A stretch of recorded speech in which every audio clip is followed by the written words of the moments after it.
Bismillahirrahmanirrahim. Assalamualaikum warahmatullahi wabarakatuh. Gimana kabarnya sahabat kabar Islam? Semoga masih dalam lindungan Allah yang maha sempurna.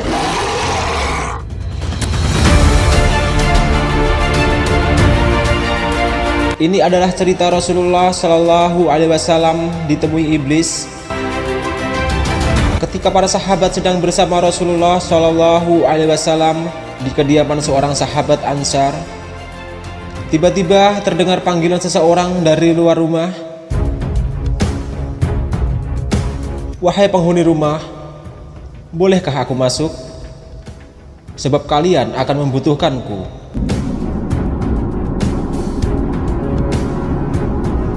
Rasulullah Shallallahu Alaihi Wasallam bersabda, "Tahukah kalian siapa yang memanggil?"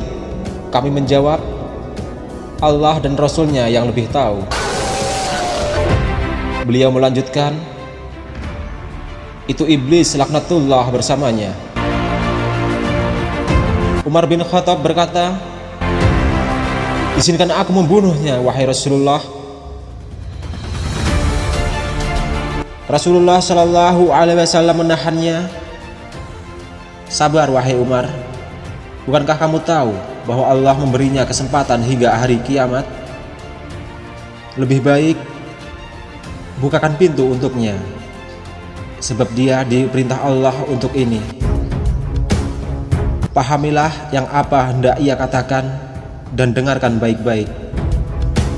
Ibnu Abbas radhiyallahu anhu berkata, pintu lalu dibuka. Ternyata dia seperti seorang kakek yang cacat satu matanya. Di janggutnya terdapat 7 helai rambut seperti rambut kuda. Taringnya terlihat seperti taring babi. Bibirnya seperti bibir sapi. Iblis berkata, "Salam untukmu Muhammad. Salam untukmu para hadirin." Rasulullah Shallallahu Alaihi Wasallam menjawab, "Salam hanya milik Allah Subhanahu wa Ta'ala. Sebagai makhluk terlaknat, apa keperluanmu?" Iblis menjawab, "Wahai Muhammad, aku datang ke sini bukan atas kemauanku, namun karena aku terpaksa." "Siapa yang memaksamu?" "Malaikat dari utusan Allah telah mendatangiku dan berkata, Allah Subhanahu wa Ta'ala memerintahkanmu untuk mendatangi Muhammad. Beritahu Muhammad tentang caramu dalam menggoda manusia. Jawablah dengan jujur semua pertanyaannya. Demi kebesaran Allah, andai kau berdusta satu kali saja, maka Allah akan jadikan dirimu debu yang tertiup angin. Oleh karena itu aku sekarang mendatangimu. Tanyalah apa yang hendak kau tanyakan. Jika aku berdusta, aku akan dicaci oleh setiap musuhku. Tidak ada sesuatu pun yang paling besar menimpaku daripada cacian musuh." Rasulullah Shallallahu Alaihi Wasallam bertanya kepada iblis, "Kalau kau benar jujur, siapakah manusia yang paling kau benci?" Iblis segera menjawab, "Kamu. Kamu dan orang-orang sepertimu adalah makhluk Allah yang paling aku benci." "Siapa selanjutnya?" "Pemuda yang bertakwa, yang memberikan dirinya mengabdi kepada Allah." "Lalu siapa lagi?" "Orang alim dan wara atau loyal." "Siapa lagi?" "Orang yang selalu bersuci." "Siapa lagi?" "Seorang fakir yang sabar dan tidak pernah mengeluhkan kesulitannya kepada orang lain." "Apa tanda kesabarannya?" "Wahai Muhammad, jika ia tidak mengeluhkan kesulitannya kepada orang lain selama 3 hari, Allah akan memberinya pahala orang-orang yang sabar." "Selanjutnya apa?" "Orang kaya yang bersyukur." "Apa tanda kesyukurannya?" "Ia mengambil kekayaannya dari tempatnya dan mengeluarkannya juga dari tempatnya." "Orang seperti apa Abu Bakar menurutmu?" "Ia tidak pernah menurutiku di masa jahiliyah, apalagi dalam Islam.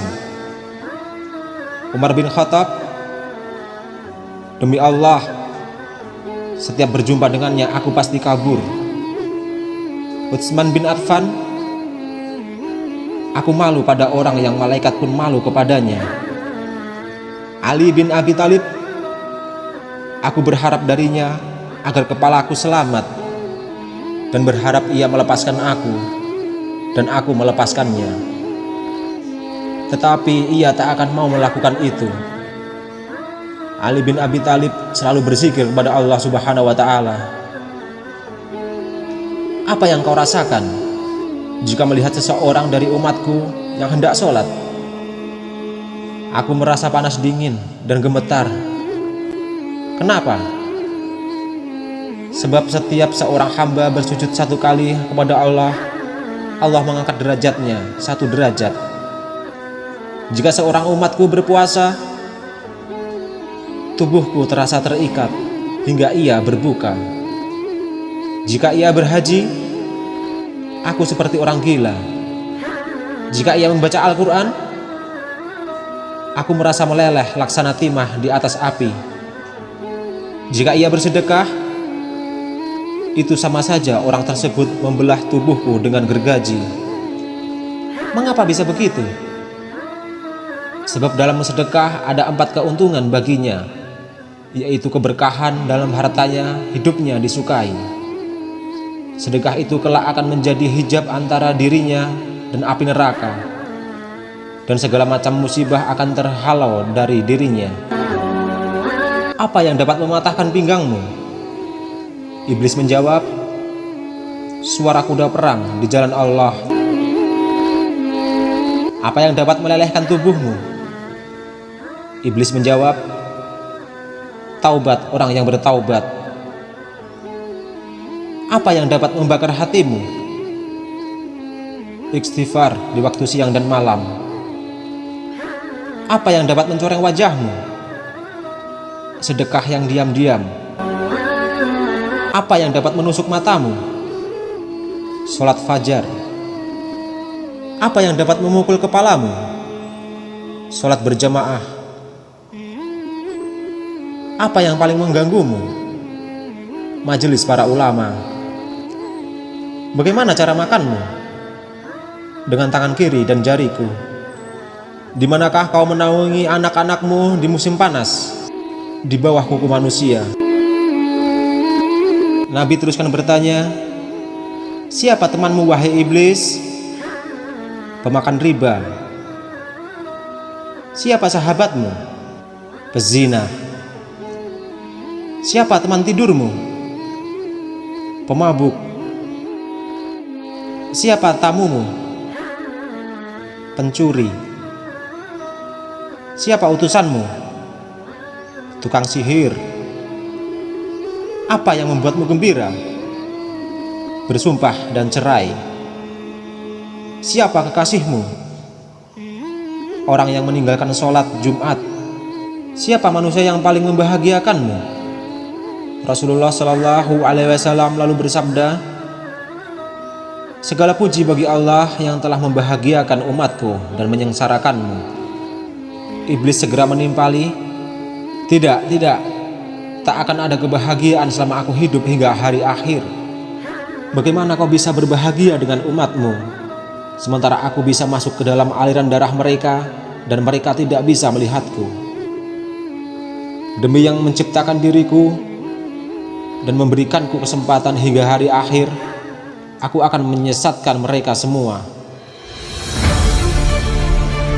Baik yang bodoh atau yang pintar, yang bisa membaca dan tidak bisa membaca, yang durjana dan yang soleh, kecuali hamba Allah yang ikhlas. Rasulullah Shallallahu Alaihi Wasallam lalu bertanya, siapa orang yang ikhlas menurutmu? Tidakkah kau tahu wahai Muhammad, bahwa barang siapa yang menyukai emas dan perak, ia bukan orang yang ikhlas. Orang yang meninggalkan sholatnya dengan sengaja. Jika kau lihat seseorang yang tidak menyukai dinar dan dirham, tidak suka pujian dan sanjungan, aku bisa pastikan bahwa ia orang yang ikhlas, maka aku meninggalkannya. Selama seorang hamba masih menyukai harta dan sanjungan dan hatinya selalu terikat dengan kesenangan dunia, ia sangat patuh padaku. Tahukah kamu wahai Muhammad, bahwa aku mempunyai 70.000 anak, dan setiap anak memiliki 70.000 syaitan. Sebagian ada yang aku tugaskan untuk mengganggu ulama, sebagian untuk mengganggu anak-anak muda, sebagian untuk mengganggu orang-orang tua, sebagian anak-anakku juga aku tugaskan kepada para zahid. Aku punya anak yang suka mengencingi telinga manusia, sehingga ia tidur pada sholat berjamaah. Tanpanya manusia tidak akan mengantuk pada waktu sholat berjamaah. Aku punya anak yang suka menaburkan sesuatu di mata orang yang sedang mendengarkan ceramah ulama, hingga mereka tertidur dan pahalanya terhapus. Aku punya anak yang senang berada di lidah manusia. Jika seseorang melakukan kebajikan lalu ia beberkan kepada manusia, pahalanya akan terhapus. Pada setiap seorang wanita yang berjalan, anakku dan syaitan duduk di pinggulnya dan pahanya, lalu menghiasinya agar setiap orang memandanginya. Syaitan juga berkata, "Keluarkan tanganmu." Lalu ia mengeluarkan tangannya, lalu syaitan pun menghiasi kukunya. Tahukah kau wahai Muhammad, dusta berasal dari diriku. Akulah makhluk pertama yang berdusta. Pendusta adalah sahabatku. Barang siapa bersumpah dengan berdusta, maka ia kekasihku. Tahukah kau wahai Muhammad, aku bersumpah kepada Adam dan Hawa dengan nama Allah, bahwa aku benar-benar menasihatinya. Sumpah dusta adalah kegemaranku. Gibah dan namimah atau adu domba kesenanganku. Kesaksian palsu kegembiraanku. Wahai Muhammad, umatmu ada yang mengulur-ngulur sholat. Setiap ia hendak berdiri untuk sholat, aku bisikan kepadanya, "Waktu masih lama, kamu masih sibuk." Lalu ia menundanya hingga ia melaksanakan sholat di luar waktu. Maka sholat itu dipukulkan ke mukanya. Jika ia berhasil mengalahkanku, aku biarkan ia sholat. Namun aku bisikan ke telinganya, "Lihat kiri dan kananmu." Ia pun menoleh. Pada saat itu aku usap dengan tanganku dan kucium keningnya, serta aku katakan, "Sholatmu tidak sah." Bukankah kamu tahu wahai Muhammad, orang yang banyak menoleh dalam sholatnya akan dipukul. Jika ia sholat sendirian, aku suruh dia untuk bergegas. Ia pun sholat seperti ayam yang mematuk beras.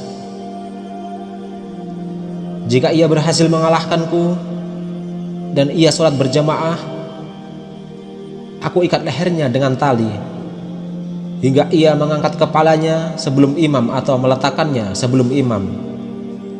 Kamu tahu bahwa melakukan itu batal sholatnya dan wajahnya akan dirubah menjadi wajah keledai. Jika ia berhasil mengalahkanku, aku tiup hidungnya hingga ia menguap dalam sholat. Jika ia tidak menutup mulutnya dalam ketika ia menguap, setan akan masuk ke dalam dirinya dan membuatnya menjadi tambah serakah dan gila dunia, dan ia pun semakin taat padaku. Kebahagiaan apa untukmu wahai Muhammad, sedang aku memerintahkan orang-orang miskin agar meninggalkan sholat. Aku katakan padanya, kamu tidak wajib sholat. Sholat hanya wajib untuk orang-orang yang berkecukupan dan sehat. Orang sakit dan miskin tidak. Jika kehidupanmu sudah berubah, barulah kau sholat. Dan akhirnya ia pun mati dalam kekafiran. Setelah iblis menjelaskan apa yang ditanyakan Rasulullah, dia pun mohon diizinkan untuk pergi. Sahabatku, kaum muslimin, itulah cara-cara iblis menyesatkan manusia dan menggoda manusia. Maka wajiblah kita untuk memeranginya, bukan menjadi golongannya. Assalamualaikum warahmatullahi wabarakatuh.